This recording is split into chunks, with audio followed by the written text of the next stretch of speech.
मत्ती रचित सुसमाचार उसका 18 अध्याय 18 से हम 18 का 1 से लेके हम 4 तक हम पढ़ते हैं।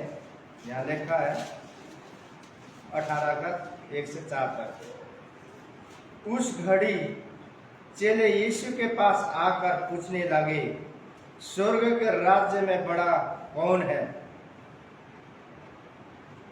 इस पर उसने कहा, बालक को पास बुलाकर उनके बीच में खड़ा किया और कहा, मैं तुमसे सच कहता हूं कि जब तक तुम न फिरो और बालकों के समान न बनो, तुम स्वर्ग के राज्य में प्रवेश करने नहीं पाओगे। जो कोई अपने आप को इस बालक के समान छोटा करेगा, वो स्वर्ग के राज्य में बड़ा होगा। और जो कोई मेरे नाम से एक ऐसे बालक को ग्रहण करता है, वो मुझे ग्रहण करता है। आमीन आमीन। यहाँ से बोलने का टॉपिक मैं लेता हूँ।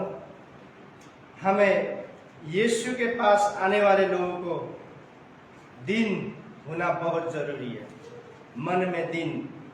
और मत्ती रचित सुसमाचार 5 के 3 में बोला है यीशु प्रभु ने, और यहाँ भी बोला है, जो धन्य है वो लोग जो मन के दीन है।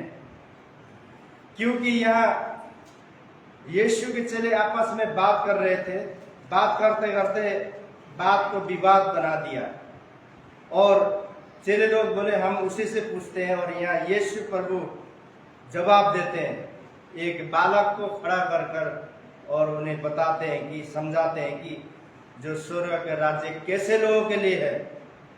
क्योंकि हम इस अध्याय से बहुत कुछ सीखने को मिलता है, क्योंकि महान और इसमें क्षमाशील होने पर दिया गया है उद्देश्य।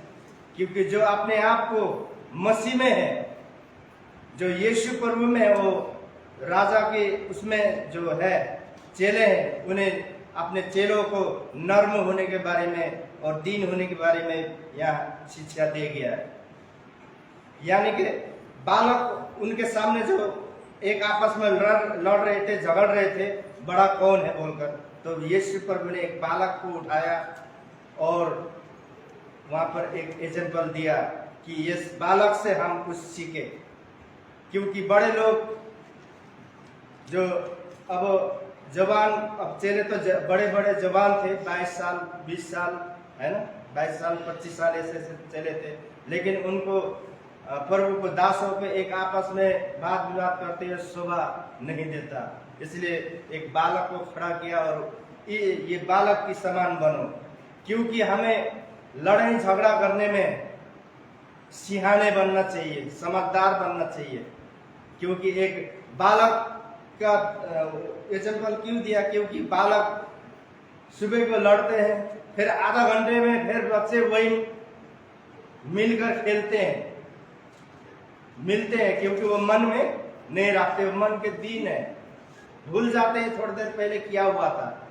इसलिए प्रभु यीशु ने बालक को खड़ा किया। हमें इस बालक से सीखना चाहिए कि हमें एकदम मिलकर रहना चाहिए। इसलिए पहला कुरिन्थी 4 के 20 में लिखा है, हे भाइयों, तुम समझ में बालक बनो, बुराई में तो बालक रहो, परंतु समझ में सियाने बनो। क्योंकि हमें समझ में हम कभी भी एक आपस में अब शोभा नहीं देता है।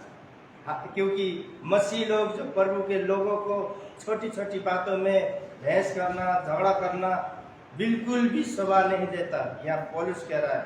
इसलिए समझ में हम बालक बनना चाहिए, लेकिन बालक परंतु समझ के लिए सियाने बनना चाहिए, समझदार। यीशु की बात को, यीशु ने जो बातें सिखाई उसे सीखना चाहिए और हमें सियाने यानी कि समझदार लोग बनना चाहिए। क्योंकि जो बात होती है भूल जाइए, मिट्टी डालिए, उसे मत उतारिए। क्योंकि अगर उतारेंगे तो हमें कोई लेटरिन है, उसमें मिट्टी डालने के बाद उस खुशबू गंध जो कि खत्म हो जाता है, फिर उसको फुरूदेंगे तो वह और भी ज़्यादा गंध फैलेगा।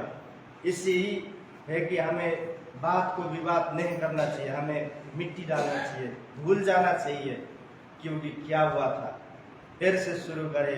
मेरा भाई अच्छा है, मेरे लिए अच्छा बोला है बोलकर यहाँ हमें प्रभु सिखाते हैं। तो मत्ती 11 का 10 में प्रभु ने सिखाया। फिर मेरा जुआ मत्ती 11 के 29-28 में लिखा है, जुआ अपने ऊपर उठा लो और मुझसे सीखो, क्योंकि मैं नर्म और मन में दीन हूँ, और तुम अपने मन में विश्वास पाओगे, क्योंकि मेरा जुआ सहज और मेरा बोझ हल्का है। अगर हम यीशु प्रभु की शिक्षा को लेते हैं मन में, अगर हमारे हृदय में यीशु की शिक्षा है, तो हमें कोई भी बात, कोई भी शिक्षा हमें भारी नहीं लगेगा, एकदम हल्का लगेगा।